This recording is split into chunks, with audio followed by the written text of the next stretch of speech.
ደግሞ እንካፈላለን። ፊልጵስዩስ ምዕራፍ 1 ላይ ነው ያለነው። ባለፈው ጊዜ እንደ ዋና ሐሳብ ርዕስ አድርገን ጳውሎስ ሕይወት ላይ ነው ያተኮርነው። ያልታሰረው እስረኛ የሚል ሐሳብ ነው ያዝነው።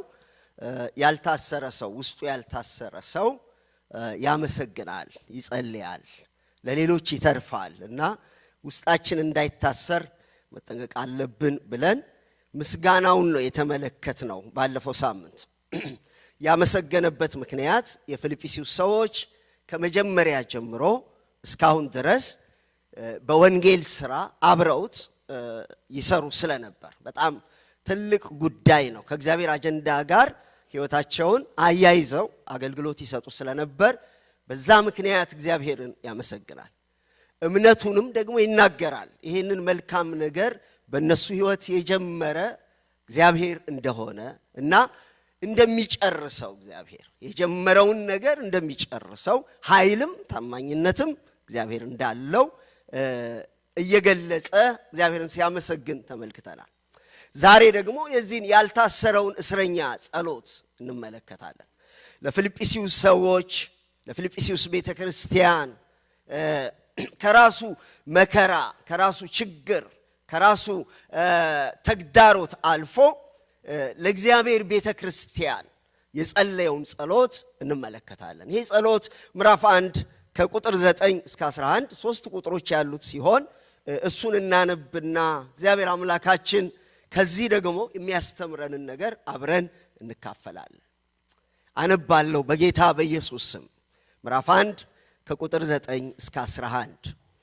ለእግዚአብሔርም ክብርና ምስጋና ከኢየሱስ ክርስቶስ የሚገኝ የጽድቅ ፍሬ ሞልቶባችሁ ለኢየሱስ ክርስቶስ ቀን ተዘጋጅታችሁ ቅኖችና አለነውር እንድትሆኑ የሚሻለውንም ነገር ፈትናችሁ ተወዱ ዘንድ ፍቅራችሁ በእውቀትና በማስተዋል ሁሉ ከፊት ይልቅ እያደገ እንዲበዛ ይህንን እጸልያለሁ ይላል። ጌታ እንዲያስተምረን እንጸልያለን። ክብር ለእግዚአብሔር ይሁን። እግዚአብሔር የተባረከ ይሁን። እኛ የምንሰማው የእግዚአብሔር ቃል አለን፣ እናደምጠው፣ ምንማረው፣ ነፍሳችንን የምንመግበው የታመነ ቃል አለን። ስለዚህ ቃል እግዚአብሔር የተባረከ ይሁን። ጌታ አምላካችን ሆይ እንደገና እናመሰግንሃለን በፊትህ የመገኘት ዕድል ስላገኘን፣ ስምህን የመጥራት ዕድል ስላገኘን፣ ደግሞም ይሄንን የከበረ ቃል ሕይወት የሚሰጥ ቃል፣ የማያልፍና የጸና ቃል፣ ምንም ስህተት የሌለበት ቃል፣ ዳግም የሚወልድ ቃል እንሰማ ዘንድ ስለሰጠን ዕድል እናመሰግንሃለን። ጌታ አምላካችን ሆይ አንተ ተናገረን፣ አስተምረን። በምታስተምረን ጊዜ ልባችን የተከፈተ ይሆን፣ የሚያስተውል ይሆን። ጌታ ይህን ጉባኤ ሁሉ በሰላምህና በመንፈስ ቅዱስህ ተቆጣጠር፣ እኔንም ባሪያህን እርዳኝ። ሁሉ ለክብርህ ይሆን በጌታችን በመድኃኒታችን በኢየሱስ ክርስቶስ ስም። ጌታ ይባረክ። ሐዋርያው ጳውሎስ ይጸልያል። በመልእክቶቹ ሁሉ ጸሎት የሚባል ነገር ያቀርባል። ጸሎት ይጸልያል። ለሚያገለግላቸው ሰዎች ይጸልያል። ጸሎቶቹን ሳያቸው ወደ 14 መልእክቶች ጽፏል። የጸለየባቸው ጉዳዮችን ሳይ ምንድነው የማየው ነገር? ስለ መንፈሳዊ ሕይወታቸው ነው የሚጸልየው። እነዚህ የሚጽፍላቸው ሰዎች ስጋዊ የሆነ ችግር የለባቸውም ልል አልችልም።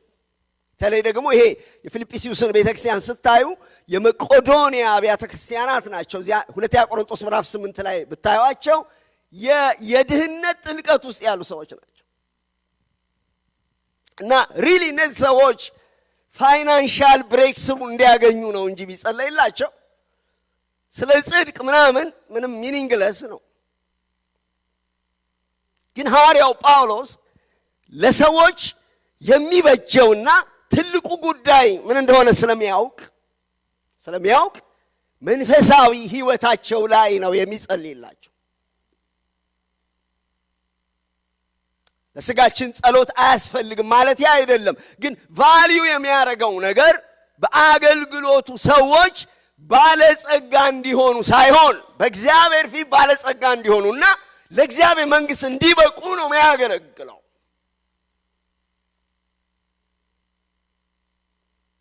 እኔ በሕይወታችሁና በኑሯችሁ ላይ በጣም እደሰታለሁ። በእናንተ ኑሮ ላይ ባለው ለውጥ በጣም እደሰታለሁ። የበለጠም እንዲሆን ጸልያለሁ። ግን የኔ ሚኒስትሪ እናንተን ለክርስቶስ ቀን የማብቃት ነው። የወንጌል አገልጋዮች ዓላማቸው፣ አገልግሎታቸው ሰዎች በጌታ ቀን ለክርስቶስ ፍጹምና ያለ ነውር ሆነው እንዲቀርቡ ማዘጋጀት ነው። We are not serving people's finance አይደለም የምናገለግለው እኛ እሱን መስራት ነው። እግዚአብሔር ይባርካል። እኛ የሄልዝ ኬር የፋይናንስ ኬር ምናምን አይደለም። እኛ የወንጌል ሰባኪዎች ነን። ዓላማችንም ሰዎችን ለእግዚአብሔር መንግሥት ይበቁ ዘንድ ሰርቭ ማድረግ ነው እንጂ ወይም ደግሞ ኢሞሽናል ሰርቪስ ሰጪዎችም አይደለም።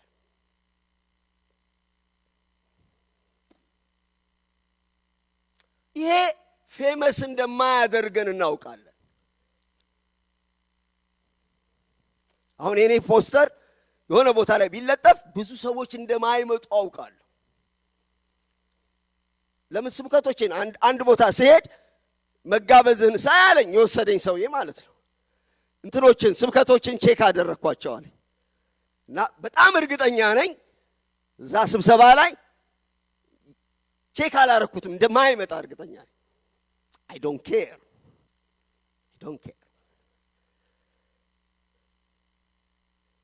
ምን ልል ፈልጌ ነው?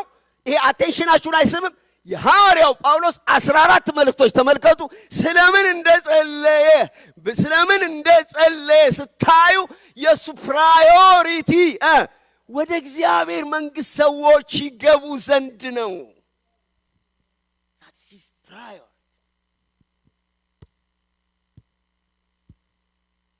እንደተጠበቀ ሆኖ ማለት ነው። ሁሉ ነገር እንደተጠበቀ ሆኖ እና የአሁን ዘመን የፑልፒት አገልጋዮች የመልእክታቸው መቃኘት ያለበት በወንጌል ነው። ለምን ስንል የእግዚአብሔር መንግሥት ሊቀድም ያስፈልገዋል። ፕራዮራይታይዝ ሊደረግ ይገባል። ጌታ ኢየሱስ ምን አለ? 6 ላይ ሲናገር ስለምንበላው፣ ስለምንጠጣው፣ ስለምንለብሰው አንጨነቅ፣ ይልቁንስ የእግዚአብሔር መንግሥትና ጽድቅ አስቀድሙ። ሌላው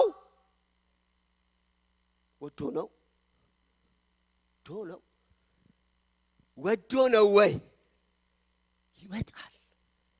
ስለዚህ የሐዋርያው ጳውሎስ ጸሎት መንፈሳዊ ነው። ቅድም ሳነብ ስለ ብር ምናምን ቁስ ቆርቆሮ ምናምን የለም አይደል? የእናንተ መጽሐፍ ላይ አለ እንዴ? እኔ መጽሐፍ ላይ መንፈሳዊ ጉዳዮች ናቸው የተነሱት። ሰላም ናችሁ? ብዙ ነገር ላይ ኖራችሁ ይችላል። መንፈሳዊ ብልጽግናችሁ ግን ከሁሉ ይበልጣል። አሜን። አዎ ሊኖራችሁም ይችላል። ዳዝንት ማተር። ግን ካላችሁም በላይ በእናንተ ሕይወት ውስጥ እግዚአብሔር ያስቀመጠው ሰማያዊ ትሬዠር ይበልጣል። እስቲ አሜን በሉ ወገኖች። እና ጸሎቱ እንደዛ ነው። ሌላ ማየው ነገር አለኝ እዚህ። ይህ ሰውዬ ሲያመሰግን ነበር ስለነዚህ ሰዎች።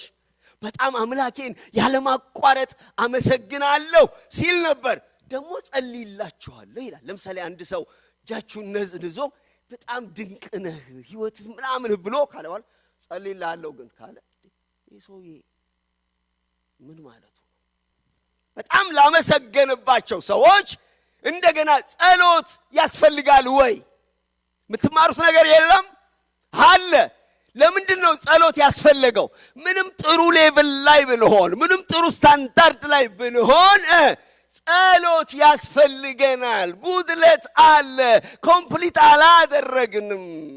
አላደረግንም። ኮምፕሊት የምናደርገው ኢየሱስ ሲመጣ ነው። ለእኛ መጸለይ የሚያቆመው ኢየሱስ ሲመጣ ነው። እኛ የሚመስለን በጣም በሕይወቱ ለደከመ ሰው ብቻ፣ ለዛለ ሰው ብቻ፣ በጣም ብዙ ችግር ላለበት ሰው ብቻ የሚጸለይ ነው የሚመስለን። ለእኔ በጣም በጣም በጣም ጸሎት ያስፈልገኛል። በጣም በጣም በጣም የማያቋርጥ ጸሎት ያስፈልገኛል። አልጨረስኩም። ብዙ የሚሰራ ነገር አለኝ። ብዙ የሚስተካከል ነገር አለኝ። እነዚህን ሲያመሰግንላቸው የነበሩትን ሰዎች እንደገና የሚጸልይበት ምክንያት ስቲል ቀዳዳ መሞላት አለበት ብሎ ይጸልይላቸዋል። ማያቋርጥ እድገት። ደህና ናችሁ? አንዳንዶቻችን ግራጁዌት አድርገን ስታክ አድርገናል። የሆነ ቦታ ላይ ስታክ አድርገን እንደውም አሁን ኮመንታተር ሆነናል። እግራችን እዚህ ላይ እናስቀምጣለን። ኮመንታተር ሆነናል። ራሱ ይሄ ዘመን የኮመንታተር ዘመን ነው። ግን የራሳችንን ህይወት ኮመንት ብናደርግ በጣም ጥሩ ነገር ነው። አልጨረስንም። የጨረሱ ሰዎች የሉም። ጨርሻለሁ ያለ ሰው ካለ እሱ ወድቋል። ያስፈልገናል። ሁለተኛው ለምን እንደጸለየ ታውቃላችሁ? ያላቸው ነገር እንዲበዛ፣ እንዲጨምር፣ እንዲበዛ። በጣም ብዙ ኳሊቲ ነገሮች እኮ አሉ። ግን እግዚአብሔር እንዲበዛ ይፈልጋል፣ እንዲጨምር ይፈልጋል፣ እንዲያድግ ይፈልጋል። ስለዚህ ሲጸልይላቸው እንመለከታለን። ከፊት ይልቅ እያደገ፣ ከፊት ይልቅ እየበዛ እንዲሄድ ይጸልያል። ጸሎቶቹ ምን ነበሩ? የጸለያቸው ጸሎቶች እንዲሆኑ፣ እንዲሞሉ፣ የተሻለውን እንዲወዱ፣ እንዲበዙና እንዲያድጉ የሚሉ ነገሮች አሉት።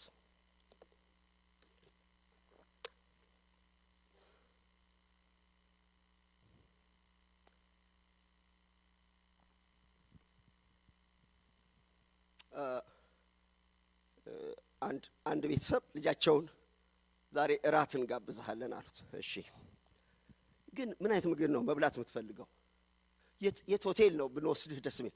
ማንኛውም ችግር የለም። ከዛ እዚህ ቦታ እንወስድሃለን ሲሉት ኖ ከሱ በስተቀር የትም ቦታ። ምንድን ነው ይሄ? አምቢጊየስ የሆነ ነገር። ጸሎታችን አምቢጊየስ ነው። ምን እንደሆነ አይታወቅም። ስለምን እንደምንጠይቅ አይታወቅም። እንደው ብቻ የሆነ ድግምት ነገር ነው። ሐዋርያው ጳውሎስ እንዴት ስፔሲፊክ እያደረገ ጸሎቶቹን እንዳስቀመጣቸው ታያላችሁ። እንደዚህ እንዲሆንላችሁ፣ እንደዚህ እንዲደረግላችሁ፣ ወደዚህ ነገር እንድትደርሱ፣ በዚህ ነገር እንድታድጉ የሚል አንደርስታንዲንግ ያለው ክሊር የሆነ ከልብ የወጣ በእግዚአብሔር ፊት ደግሞ የሚደመጥ ሲመለስም የሚታወቅ ጸሎት ነው የጸለየው። ጴንጤዎች ፕሊዝ፣ እግዚአብሔር ይናገራችኋል። ጸሎታችሁን ክሊር አድርጉ። እንደ ፈቃድ ይሁን እንልና እግዚአብሔር ፈቃድ ይሄ ነው ኖ ከሱ በስተቀር፣ ልክ ልጁ እንዳለው ማለት ነው። ከዛ ሆቴል በስተቀር ደግሞ ሌላ ምግቡን አይነት ሲጠቅስ ሲነግሩ ደግሞ ከዛ ምግብ በስተቀር ዋይ ኖት እዚህ ቦታ ልሂድ ለምን አይልም? ሰላም ናችሁ? ምንድነው የምትፈልጉት? ፕሊዝ ሜክ ኢት ክሊር። እንደዚህ ለዚህ በሉኛ ክሊር አድርጉ ይላችኋል እግዚአብሔር። ይሄ ወደዚህ ጨዋታ ተው። የምትፈልገውን ነገር ደግሞ ከልብህ የሆነውን የፕሮቶኮል ጸሎት እንተው። ይሄ የፕሮቶኮል ንግግር አይደለም እግዚአብሔር የሚፈልገው። ይሄ በልብህ ውስጥ ነበረ። ይሄ የልብህ ፍላጎት ነው። ይሄ የተናገርከው ነገር ከልብህ የወጣ ነው። ስለዚህ ተቀብየዋለሁ፣ እመልሳለሁ ስለሚል ጸሎታችን እንዲያድግ ከፈለገን በመንፈስ የምንጸልየው ጸሎት አለ። ግን ቢ ክሊር ስለ ቤተሰቦቻችሁ ክሊር ይሁን የምትጸልዩት ጸሎት። ስለ ራሳችን ምንጸልየው ነገር ክሊር ይሁን። ስለ ቤተክርስቲያን ምንጸልየው ነገር ክሊር ይሁን፣ ስፔሲፊክ ይሁን፣ የሚታወቅ ይሁን። መጽሐፍ ቅዱስ ላይ የተጸለዩ ጸሎቶች ይታወቃሉ፣ ምን እንደሆኑ ርዕሶቹ ይታወቃሉ። ግን አንዳንድ ጊዜ ታውቃላችሁ ስለምን እንደጸለይንና እንዳልጸለይን ሳናውቅ የጸሎት ጊዜ ተጀምሮ እንደሚያልቅ ታውቃላችሁ። እና እንትን ናቸው በጣም የሚመራን መጽሐፉ አይደለም እንዴ ሌታስ ጥበብ እንውሰድ ከዚህ እና ይታወቃሉ። ሶስት ትልቅ ጉዳዮች ላይ ነው ጸሎቱ የነበረው አስፈላጊ ናቸው ማለት ነው። የመጀመሪያው የጽድቅ ፍሬ እንዲሞላባቸው ጽድቅ righteousness ስለ righteousness ነው የጸለየው ስለ ጽድቅ ነው የጸለየው። ጽድቅ በሉ በደም ሲሞላ አርጋችሁ ጉንጭ ሞላ የሚያረግ ጽድቅ በሉ ጽድቅ ይሄ የማይወደድ ቃል አሁን እየደበዘዘ ያለ ቃል ማለት ነው። ጽድቅ ምንድነው? በእግዚአብሔር ቃል ሚዛን ትክክለኛነት ማለት ነው። ቀጥ ያለ ትክክለኛ ማለት ነው። ስለ ትክክለኛነት ነው የጸለየላቸው። የትክክለኛነት ሚዛኑ ደግሞ የእግዚአብሔር ቃል ነው። የእግዚአብሔር ቃል ነው። ይሄ ልክ ነው፣ ይሄ ልክ አይደለም የሚለው። ስለዚህ ጽድቅ ትክክለኛነት ነው። ስለ ትክክለኛነት ነው የሚጸልይላቸው። ጸልይላቸው ምንድነው ነገሩ? ምንድነው? ጽድቅ ሰዎች ጽድቅን ሊያመጡ ይችላሉ ወይ? አይችሉም። ጽድቅ የምናገኘው ጌታ ኢየሱስ በቀራንዮ መስቀል ላይ የኛን መርገም ወስዶ የራሱን ጽድቅ ስለሰጠን ጽድቅ የተቀበልነው ጉዳይ ነው። ግን ምንድነው የሚጸልየው ሐዋርያው ጳውሎስ? ከኢየሱስ ክርስቶስ የሚገኝ የጽድቅ ፍሬ ነው የሚጸልየው። ጽድቅን እኛ እንድንሰራ አይደለም እየተነገረን ያለው፣ ግን ያገኘነው ጽድቅ ፍሬ አለው። ፍሬ አለ። አንድ ሰው ክርስቲያን ነኝ ሲል ክርስትናውን የሚገልጽ ነገር መታየት አለበት። ጽድቅ አሁን በጣም ክሌሙ ኃይለኛ ነው። ጸድቀናል፣ ጽድቃችን ሊጸና ነው በክርስቶስ ምናምን። ኦኬ በጣም ጥሩ። ያ ጽድቅ በሕይወታችን ውስጥ ፍሬ አለው ወይ? ሐዋርያው ጳውሎስ ምን ነው? የጽድቅ ፍሬ ሞልቶባችሁ ኢየሱስ እንዳጸደቃችሁና የጸደቃችሁ ሰዎች እንደሆናችሁ የሚገልጥ የጽድቅ ፍሬ እንዲሞላባችሁ ነው ምጸልየው ይላል።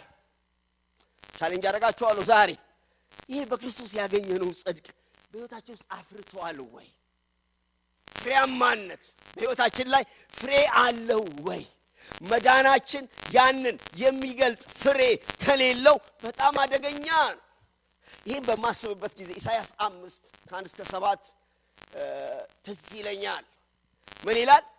ስለ ወዳጄና ስለ ወይን ፍሬው የምቀኘውን ቅኔ ተመልከቱ ይልና እንደዚህ ይላል። ለወዳጄ በጣም የወይን ቦታ ነበረው፣ በዙሪያው ቆፈረ፣ ድንጋዮችን ለቅሞ አወጣ፣ ምርጥ የሆነ አረግ ተከለበት። ምን አይነት አረግ?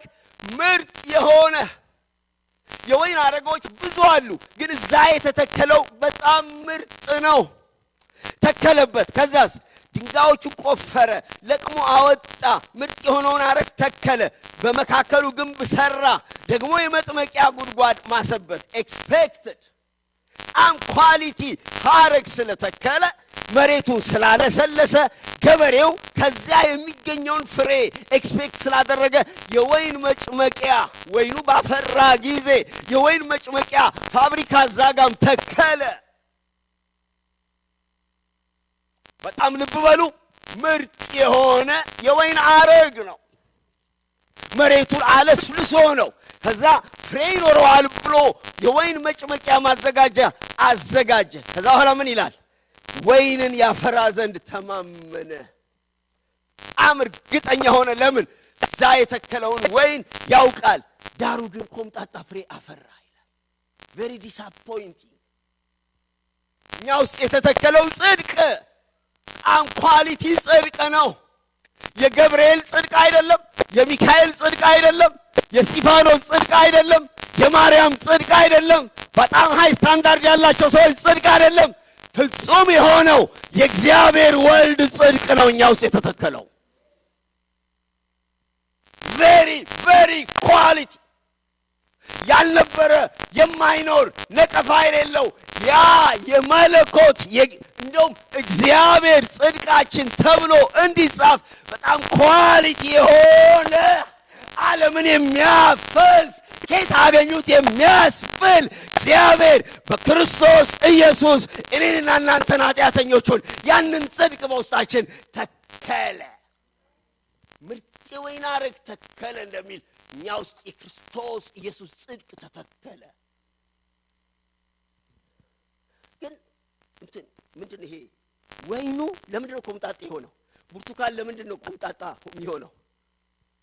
ሲዳቀል። ልክ ነኝ? ሲዳቀል ነው ጣፋጩ ከሎሚ ጋራ ቢዳቀል ብርቱካን የብርቱካን አይዴንቲቲውን ይተውና ሌላ ሶስተኛ ያወጣል። አላፈራም አይደለም የሚለው አፍርቷል። ነገር ግን የሱ ጣዕም ብቻ አይደለም የወጣው፣ መራራ ሆኖ ነው የወጣው። which means ተዳቅሏል ማለት ነው። የተዳቀለ ክርስትና። አሁን ክርስቲያን አይደለም ያልነው፣ ግን በጣም ኃይለኛ የሆነ ከማቴሪያሊዝም ጋር ከዚህ ዓለም ትምህርት ጋር ከረከሰው ትምህርት ጋር ከተሳሳተ እምነትና የህይወት ልምምድ ጋር ኃይለኛ የሆነ መዳቀል አለ። ስለዚህ ፍሬቢስ አይደለንም። በጣም ሰዎች ወደ ጌታ የመጡ ነው፣ ስፔሻሊ በኢትዮጵያ ውስጥ። ግን መራራ ነው። ፒውር ክርስቲያኒቲ አይደለም። የትምህርት ችግር አለው፣ የሞራል ችግር አለው፣ የአስተሳሰብ ችግር አለው። ንጹህ አይደለም። የክርስቶስን መልክ አታዩበትም። ሽንጉርጉር ነው። ዓለማዊ አትሉትም፣ መንፈሳዊ አትሉትም፣ ከሃዲ አትሉትም። ምን እንደምትሉት ግራ የሚያጋባ የተደቀለ የወንጌል አገልግሎትና የተደቀለ ቤተ ክርስቲያን፣ የተደቀለ ክርስትና ምድራችንን ውጧል።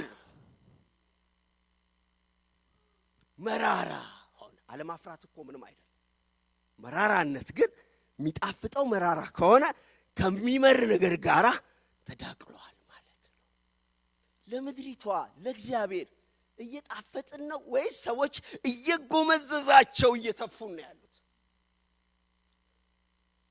we have to think, we have to revise። እኔ አንዳንድ ጊዜ በትክክለኛ መንገድ ላይ ካልሆነን መተው ነው ያለብን። ለእግዚአብሔር ክብር ካላመጣ መተው ነው ያለብን። ታዝናላችሁ።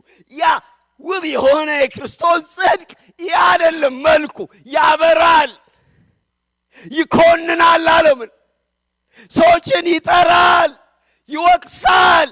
እግዚአብሔር አብ የረካበት የልጁን ጽድቅ ነው ያለበሰን። ውስጣችን ምርጥ ሕይወት ነው የተተከለው በመንፈስ ቅዱስ። እስቲ አሜን በሉኝ ወገኖች። የዛ ፍሬ ዲቃላነት ክፍቶን ለሁሉ ነገር ተደቀልን። ስለዚህ ሐዋርያው ምን ይላል?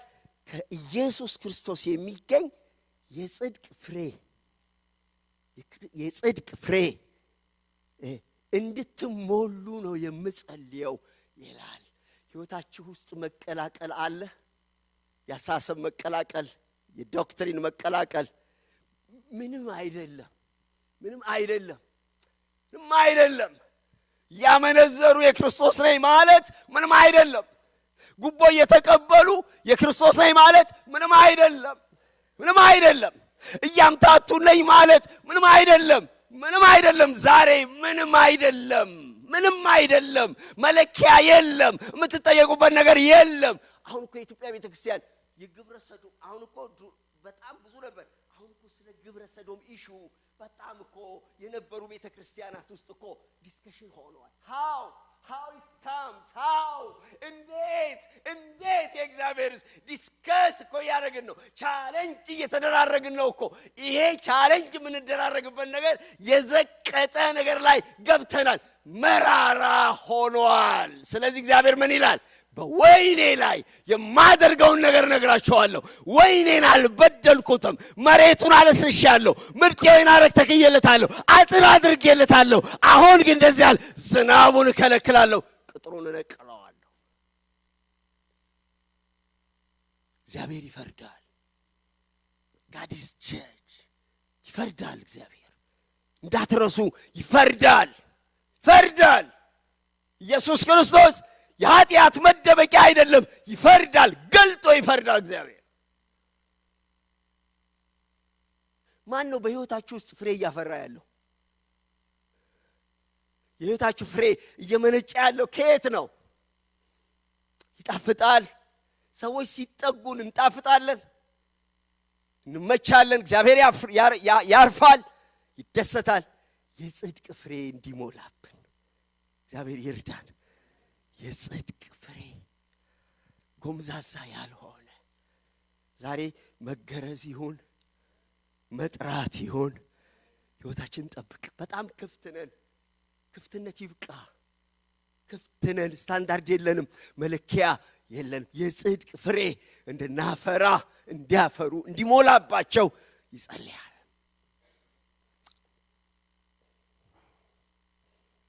ኢሳይያስ 61:3 ላይ እግዚአብሔር ስለ ሕዝቡ ሲናገር ይህንን ይናገራል። እንደዚህ ይላል፣ እግዚአብሔር ለክብሩ የተከላቸው የጽድቅ ዛፎች ይባላሉ። ኢሳይያስ 61:3 ምን ይባላሉ? እግዚአብሔር ለክብሩ የተከላቸው ምን አይነት ዛፎች?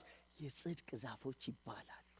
ስለ ሕዝቡ ነው የሚናገረው። እግዚአብሔር ሕዝቡ የእግዚአብሔር ሕዝብ ምንድነው ማለት ነው? የጽድቅ ዛፍ። የጽድቅ ዛፍ ለምን? እግዚአብሔር ለክብሩ የተከለው የጽድቅ ዛፍ ምን ነው የሚያደርገው? ዘሩን ያለውን ማንነቱን በፍሬ ይገልጣል። እግዚአብሔር ሕዝቡን እንዴት ነው የሚያየው? በምድር ላይ የተከለው የጽድቅ ዛፍ ነው። ጽድቅን ያፈራል።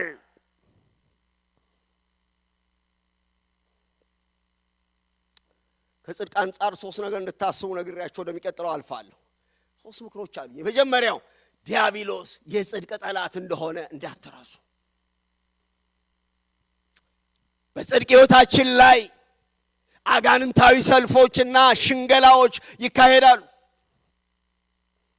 ሐዋርያት ሥራ 13:10 ላይ ሐዋርያው ጳውሎስ ያንን ጠንቋይ እንደዚህ ያለው፣ አንተ ተንኮል ሁሉ ክፋት ሁሉ የሞላብህ የዲያብሎስ ልጅ የጽድቅ ጠላት የቀናውን መንገድ ከማጣመም አታርፍምን አለው።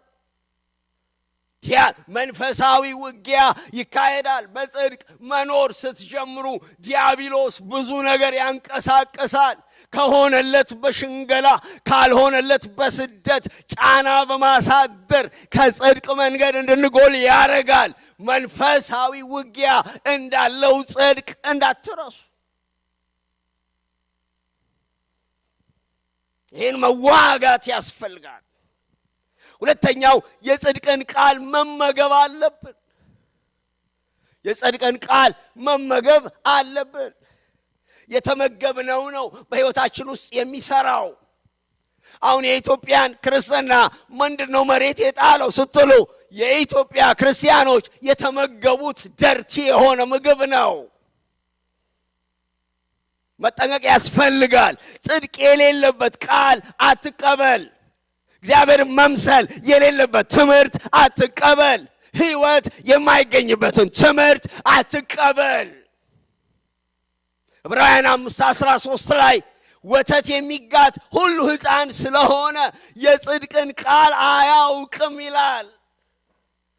ይሄ ጄኔሬሽን የጽድቅ ቃል መስማት አይፈልግም፣ ይከብደዋል። የጽድቅን ቃል አያውቅም። የቀጥተኛነት ሃይ ስታንዳርድ ያለው የሕይወት አካሄድ ጉዳይ አያውቅም።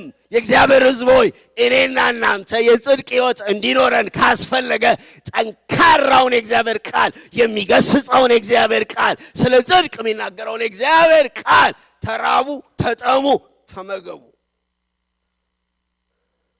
በወተት ዘመናችሁን አትጨርሱ። ትጥሳለህ፣ ትሰበራለህ፣ ትንከባለላለህ ምናምን አትጨርሱ። እኔ አንድ ነገር ላረጋግጥላችሁ፣ እግዚአብሔር ለዘላለም ከኛ ጋር ነው። ይሄ ምንም መፈክር አያስፈልገው። እግዚአብሔር ከኛ ጋር ነው። እግዚአብሔር ከኛ ጋር ነው። እግዚአብሔር ይወደናል። እግዚአብሔር ይረዳናል፣ ያድነናል። ጥያቄ የለውም። ሆነ ዓላማ ከሌለው በስተቀር እግዚአብሔር ካንተ ጋር ነው። አማኑኤል እግዚአብሔር ከኛ ጋር ነው። ግን የጽድቅ ቃል ያስፈልጋል። የሚቆነጥጥ የሚያም እና የሚያርም ቃል ያስፈልጋል። ሌላው ሰውነታችንን ለጽድቅ የጦር ዕቃ አድርገን ለእግዚአብሔር እናቅርብ። ብልቶቻችንን፣ ይሄንን ምላሳችንን የጽድቅ የጦር ዕቃ አድርገን እናቅርበው። ይህን እጃችንን የጽድቅ የጦር ዕቃ አድርገን እናቅርበው። ጽድቅ ካልሆነ አትዘርጋጀን። ለጽድቅ ካልሆነ ምላስህን አታንቀሳቅሰው። ሰው ስለሚናገረው ስለ እያንዳንዱ ነገር በእግዚአብሔር ፊት ይጠየቃል። አታንቀሳቅሰው። ዝም በል፣ ዝም በል። የጽድቅ የጦር ዕቃ ይሁን ምላስ፣ ምላስ፣ ምላስ፣ ምላስ። የጽድቅ የጦር ዕቃ ሰውነታችንን ማቅረብ። የአመፃ የጦር ዕቃ አድርጋችሁ ፕሬዘንት አታድርጉ። እና በብዙ አማኞች ሕይወት ውስጥ ሰውነታቸው የአመፃ የጦር ዕቃ ሆኗል። አንደበታቸው፣ እጃቸው፣ አስተሳሰባቸው የነሱ የሆነው ነገር። እነዚህ ሶስት ነገሮች ልብ በሉ። ዲያብሎስ የጽድቅ ጠላት ነው። የጽድቅ ቃል በየጊዜው ያስፈልገናል። በጣም በጽድቅ መንቃት ያስፈልገናል። እና ሐዋርያው ጳውሎስ ምንድነው እየጸለየ ያለው? የጽድቅ ፍሬ እንዲሞላብን።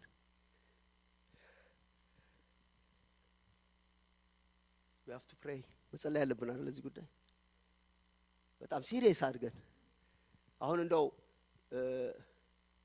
አይበልና ከዚህ ሀገር ውጡ ብንባል እንዴት ነው የምንጸልየው? መሬቷ ላይ እየተንደባለን አይደል? አረው የጽድቅ ፍሬም እንደዚህ ያንደባለን። አረው የጽድቅ ፍሬ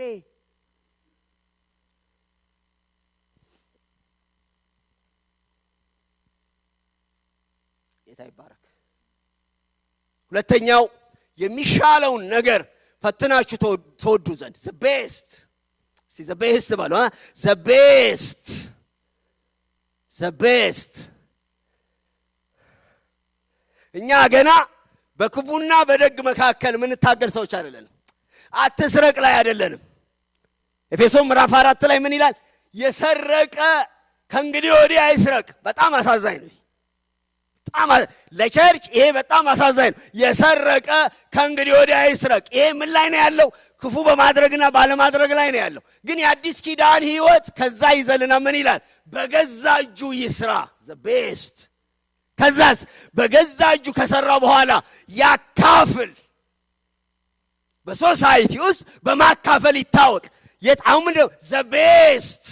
አለመስረቅ ጥሩ ነው። እየሰሩ መኖር በጣም ጥሩ ነው።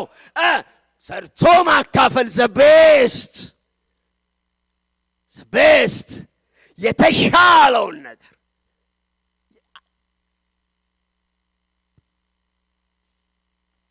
ፈትናችሁ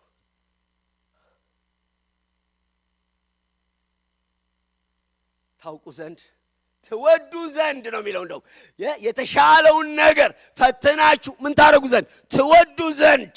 ይሄ መውደድ ልብን መክፈት ነው። ልባችሁን የምትከፍቱለት ነገር፣ ወደ ልባችሁ የምታስገቡት ነገር፣ ኦፕን የምትሆኑለት ነገር ተፈትኖ the best ለሆነ ነገር ብቻ ልባችሁን ክፈቱ። የጋርቤጅ ማራገፊያቱ the best ለምሳሌ ከገባ በኋላ ይበጠብጣል፣ ከገባ በኋላ ይገዛሃል፣ ከገባ በኋላ የተሳሳተ መንገድ ውስጥ ይከታል። ወደ ልባችን የሚገቡ ነገሮች ተፈትነው the best የሆኑ መሆን አለባቸው። ምን ይላል? የምንወደው ነገር ትወዱ ዘንድ ይላል። በጣም አንድ ነገር በጣም አዳምጡኝ። በጣም የምንጎዳው በጠላ ነው ነገር ሳይሆን በምንወደው ነገር ነው የምንጎዳው። ልክ ነኝ? ልድገም። በምንወደው ነገር ነው የምንጎዳው። ለምን? ግድ የለሽ ነን ለዛ ነገር። አስገብተነዋል፣ ሕይወታችን ተቆጣጥሯል። ያ ነገር እድል ስላገኘ ይገለናል። አሁን ድራግ የሚያስተምሯቸው እንዴት ነው? መጀመሪያ እንዲወዱት አይደል ያደርጓቸው? በቸኮሌት አይደል በከረሜላ ይሰጧቸዋል። ከዛ በኋላ ግን ይወዱታል፣ ይከተሉታል፣ ሕይወታቸውን ለዛ ነገር ይሰጣሉ። ይሄ ጣፋጭ መርዝ ይደፋ፣ ጣፋጭ መርዝ ይደፋ፣ ጣፋጭ መርዝ ይደፋ። ምናግበሰብስ አይደለም። ምን ይደረግ? ይፈተን። ሐሳብ ይፈተን። ዓላማ ይፈተን። ውሳኔ ይፈተን። ወደኛ ልብና ሕይወት የሚገባ ነገር ይፈተን። በጸሎት ይፈተን። በእግዚአብሔር ቃል ይፈተን። ሎው ስታንዳርድ አይደለም፣ ሃይ ስታንዳርድ ዘ ቤስት።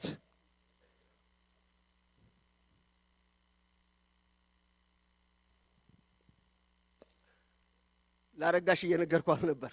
እንደው እድሜያችንም እየጨመረ ነው ምናምን ስትል አይ አሁን ምንድነው አልኳት፣ ዘ ቤስት ወጣት ሳይሆን ዘ ቤስት ሽማግሌ። ዘ ቤስት ወጣት መሆን አይቻልም። አሁን ኢትስ ፓስት። ሽማግሌ ነው ብለን እንትማይ ዘ ቤስት ሽማግሌ። ወጣቶች ዘ ቤስት ወጣት፣ ሚድል ኤጅ ላይ ዘ ቤስት ጎልማሳ፣ ሽማግሌዎች ደግሞ ወጣት ካልሆንን ብለን አንታገልም፣ ግን ዘ ቤስት ሽማግሌ። አሜን በሉ። ዘ ቤስት አሮጊት፣ ዘ ቤስት ሴት፣ ዘ ቤስት አገልጋይ፣ ዘ ቤስት ዘማሪ።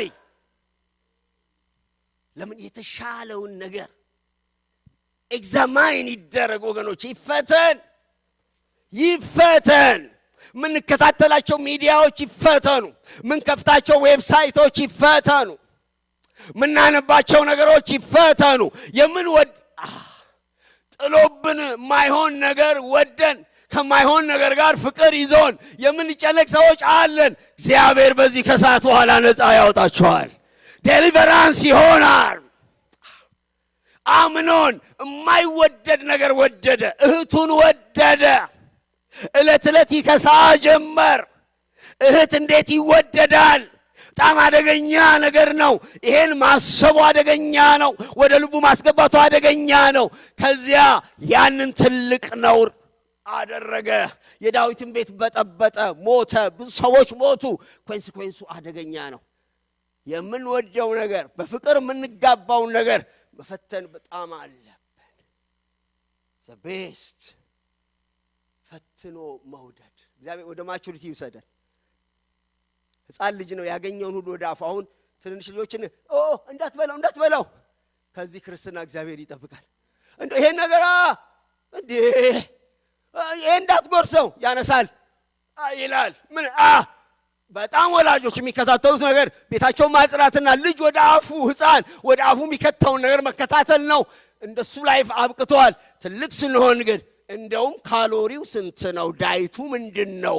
አይረን አለው ወይ ሁሉ ብለን ዲሰርን አድርገን ነው የምንበላው። ይሄ ለሆዳችን ብቻ ሳይሆን ወደ መንፈሳችን፣ ወደ አእምሮአችን፣ ወደ ልባችን የምንከተውን ነገር በዚህ ጊዜ በጣም ፊልተር ማድረግ አለብን። የተሻለውን ነገር ሃይ ስታንዳርድ፣ በሞራልም ሃይ ስታንዳርድ ይቻላል። የተለየ የወይን ግንድ ስለተተከለ ይቻላል።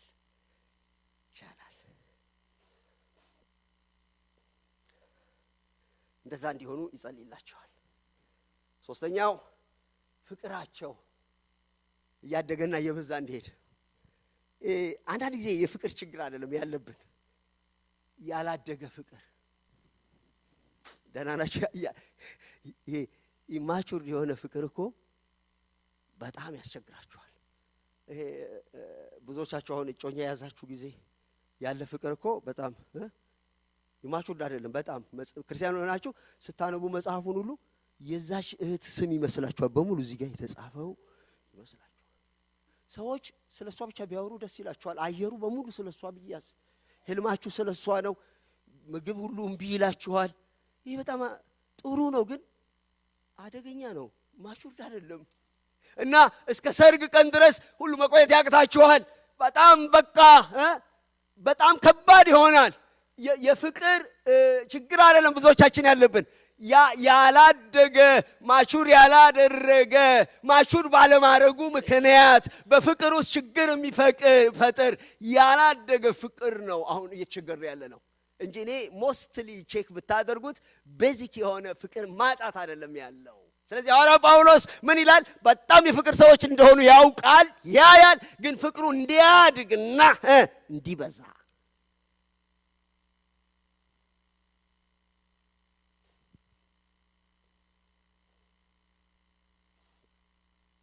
ፍቅር ይበዛል ማለት ምን ማለት ነው? የሚሸፍነው ክፍል ይስፋ። አሜን። ከአማራ ይለፍ፣ ከጉራጌም ይለፍ፣ ከወላይታም ይለፍ፣ ከጸጋ ወንጌላዊትም ይለፍ፣ ከጥቁሩም ይለፍ፣ ወደ ነጩም ይለፍ፣ ከሚወዱን ይለፍ፣ ለሚጠሉንም ይሆን ይስፋ ፍቅራችን ዋይድ ይሆን። ከዛ በምንድን ነው የሚያድገው? ፍቅር እውር አይደለም። love is not blind። ምን ይላል? በጥበብና በማስተዋል በእውቀትና በማስተዋል ፍቅራችሁ ይደግ። ይሄ የሚያሳየን ነገር ምንድን ነው? ፍቅር ስሜት ነው፣ ግን ስሜት ብቻ አይደለም። ሰው ፈቃድ፣ እውቀት፣ ፈቃድ፣ ስሜት አለው። እኔነታችን እነዚህ ሶስቱ ናቸው ያሉት። ስለዚህ ፍቅር ስሜት ነው፣ ነገር ግን እውቀትንም ፈቃድንም የሚጠቀልል ነው። ለመውደድ እንወስናለን። የወደድነውን ደግሞ በእውቀት እና በማስተዋል ሃንድል እናደርገዋለን። ደግሞ ድርቅ ያለ ስሜት የሌለው አይደል። በጌታ ፍቅር እወድሃለሁ፣ ዴድ የሆነ ኢሞሽን ነው አይደል። በጌታ ፍቅር ብራዘር እወድሃለሁ። የሚወደኝ አይመስለኝም ይሄ ሰው።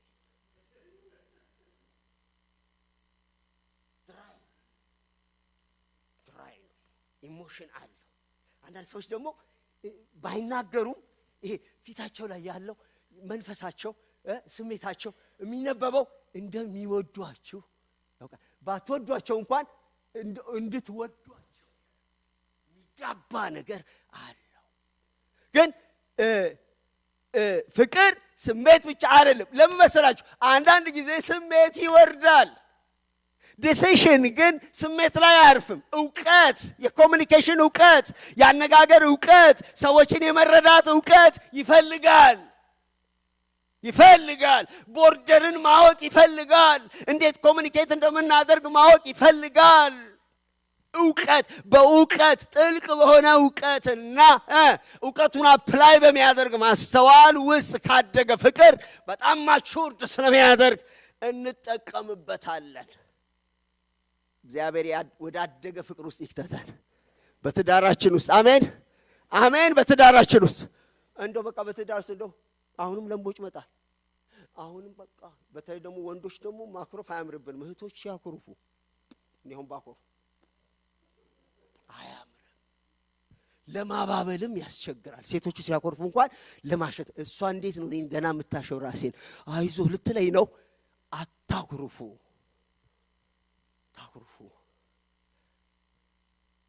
በአገልግሎት ውስጥ ማኩረፍ ማለት በጣም ሲሊ በሆነ ነገር የኛ ግንኙነት የትዳር ግንኙነት እስከ ሞት ድረስ የጸና ኮቨናንት ነው።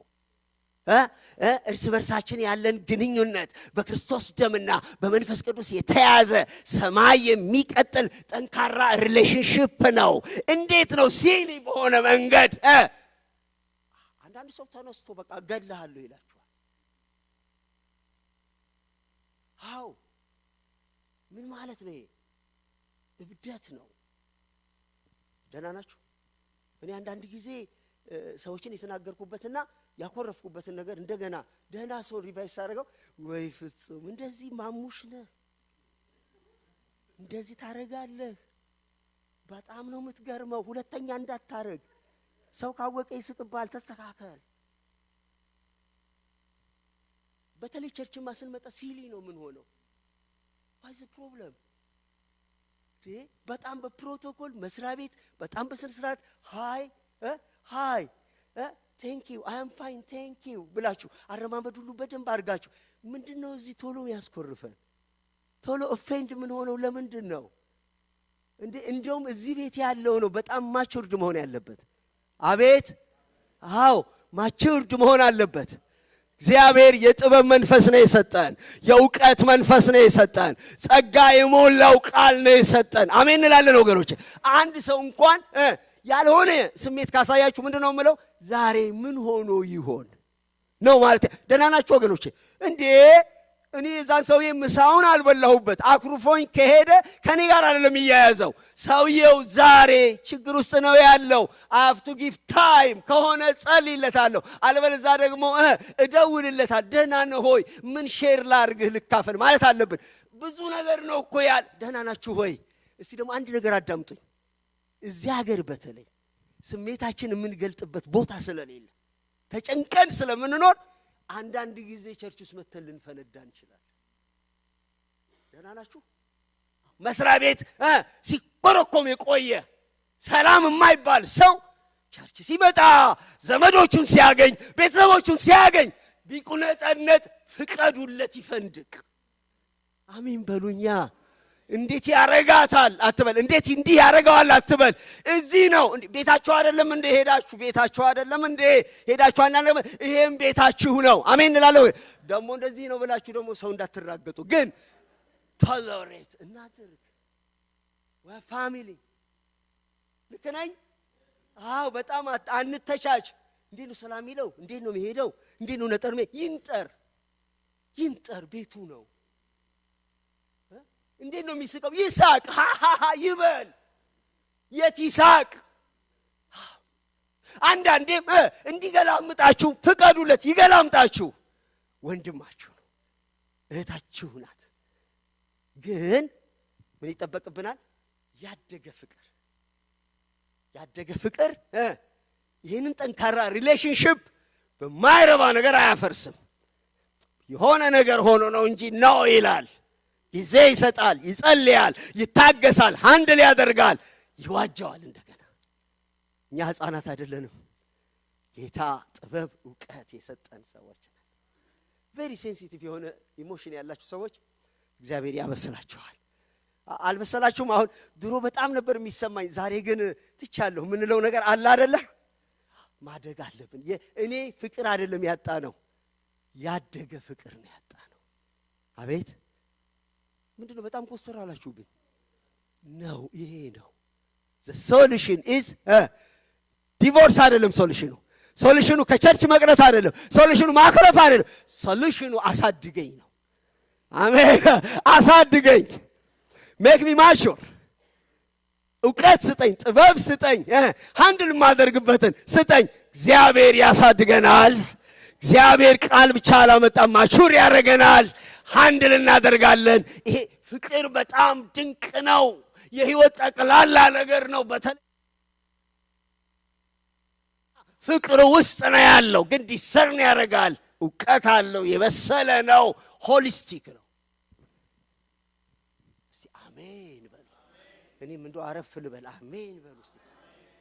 yes ስንት ነገሮች ናቸው የጽድቅ ፍሬ? የተሻለውን ዘቤስት የሆነውን ነገር ፈትነን እንድናውቅ እና ፍቅራችን በማስተዋል እንዲያድግና ከቨሬጁ እንዲበዛ ነው የጸለየው። እግዚአብሔር በዚህ ይባርካል። አንድ ነገር አንስቼ ነው የምጠቃልለው። ለምንድን ነው ጳውሎስ ይሄን የጸለየው? ሆይ በሉ። ለምንድን ነው ቸርች የምሄደው? ለምንድን ነው ክርስቶስን የምከተለው? ለምንድን ነው የምጸልየው? ዓላማ ከሌላችሁ አንድ ቀን ዳይቨርት ታደርጋላችሁ። ምክንያታችሁን ማወቅ ያስፈልጋችኋል። ሁለት ትልልቅ ምክንያቶች አንስቷል። አንደኛ ለእግዚአብሔር ክብርና ምስጋና እንዲሆን፣ ለእግዚአብሔር ክብርና ምስጋና። ይሄ ፐርፐዝ ህይወታችንን ይቃኘዋል። ልክ ነኝ? እና ህይወትን ስናይ እግዚአብሔር ይከብራል፣ ይመሰገናል የሚል ነገር እንጠይቃለን። የኔና የናንተ ህይወት ፋይናሊ ሄዶ የሚገመገመው የሚደረግበት ሞቲቭ ለእግዚአብሔር ክብርና ምስጋና እንዲመጣ ነው። ይሄ በጣም ትልቁ ነገር። ሁለተኛው ነገር ያጨርሳል። ለክርስቶስ ቀን ለመዘጋጀት የጌታ ቀንና የእግዚአብሔር ክብር ጉዳይ ህይወታችን የሚቆምበት ነው። ህይወቴን ከጌታ ቀን አንፃር ለሰርጌ ከመዘጋጀት አንፃር በክርስቶስ የፍርድ ወንበር ፊት መልስ ከመስጠቴ አንፃር ህይወቴን በዛ መርህ ነው መመራው። ደግሞም ከእግዚአብሔር ክብርና ምስጋና አንፃር ህይወቴን እመራዋለሁ።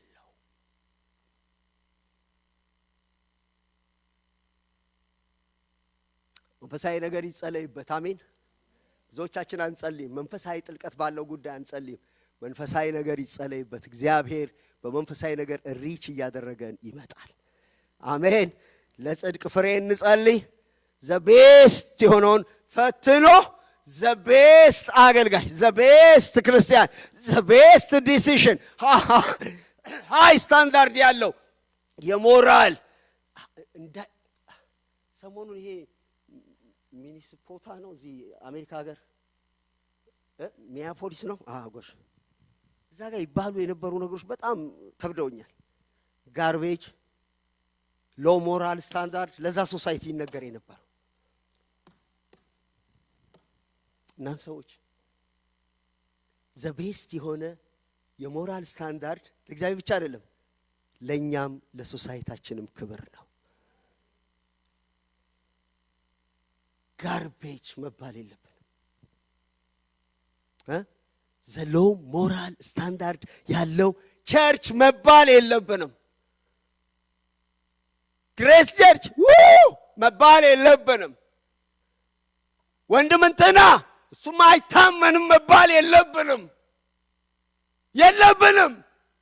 ለኛም የኛም ዲግኒቲ ሃይ በሆነ ሞራል ስታንዳርድ የኛም ዲግኒቲ ይከበራል። ያለንበት ሶሳይቲ ይከበራል። ያለንበት ቤተክርስቲያን ይከበራል። we are not garbage። በመፈክር አይደለም፣ በንጹህ ህይወት ዘቤስት በሆነ የሞራል ስታንዳርድ ንጹህ መሆናችንን እንገልጣለን። ያለ ነውር ያለ ነቀፋ መሆናችንን እንገልጣለን። በዚህ እግዚአብሔር ይከብራል። ለክርስቶስ ቀን ምን እንዘጋጃለን?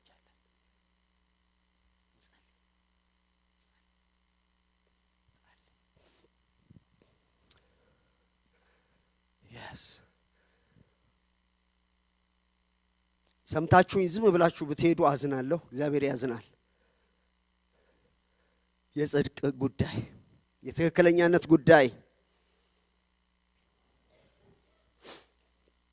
አንተ እግዚአብሔር የተከለህ የጽድቅ ዛፍ ነህ። አንቺ እግዚአብሔር ለክብሩ የተከለሽ የጽድቅ ዛፍ ነሽ። ዲቃላነት መራራ ያደርገዋል ህይወታችንን። እንግዳ ነገር ከእግዚአብሔር ቃል የወጣ ነገር መራራ ያደርገዋል። ጌታን ጠይቁት። የጽድቅ ፍሬ ከኢየሱስ ነው የሚገኘው፣ ከኢየሱስ ክርስቶስ የሚገኝ ይላል።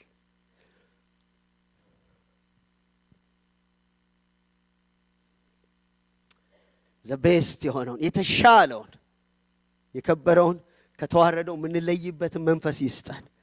አሁን ያለንበት ዘመን የተዋረደው የከበረ ተደርጎ የከበረው የተዋረደ ተደርጎ በአደባባይ የሚታወጅበት የምትሸማቀቁበት ዘመን ነው። ፈትነን እንለያለን።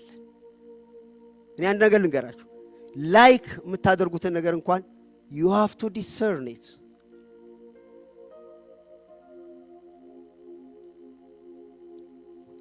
ሕይወታችንን ለእግዚአብሔር ክብርና ለክርስቶስ ቀን ካለ ጉዳይ ጋር እንቃኘዋለን። እግዚአብሔር እንዲከብር ለክርስቶስ ቀን መሰናናት እንዲሆንልን አርገን እንቃኘዋለን። በዚህ ጉዳይ የሚቀርብን ነገር ካለ ይቅርብን፣ ይቅር። በዚህ ጉዳይ ምንዋረድ ቢሆን ለክብር ነው የሚሆነን፣ እንዋረድ።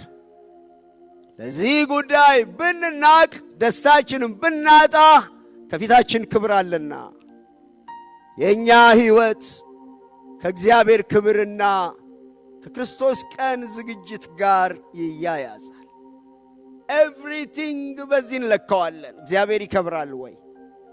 ጌታ ኢየሱስ አሁን ቢመጣ ያለ ነውር ያለ ነቀፋ እንድሆን መቆም እችላለሁኝ ወይ ብለን እንጠይቃለን። ከዛ የሚወርድ ነገር ካለ ንስሐ እንገባለን፣ እንጥላለን። በወደፊት የህይወት አካሄዳችንም ሁሉ ምንለይበት ወንፊታችን እግዚአብሔር ይከብራል ወይ፣ ለክርስቶስ ቀን አያሳፍረኝም ወይ የሚለው ይሆናል።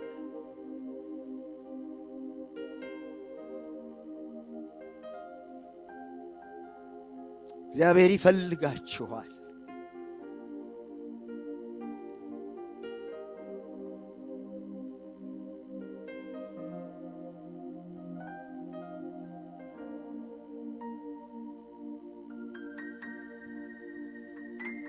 ጌታ ኢየሱስ ይባርካችሁ።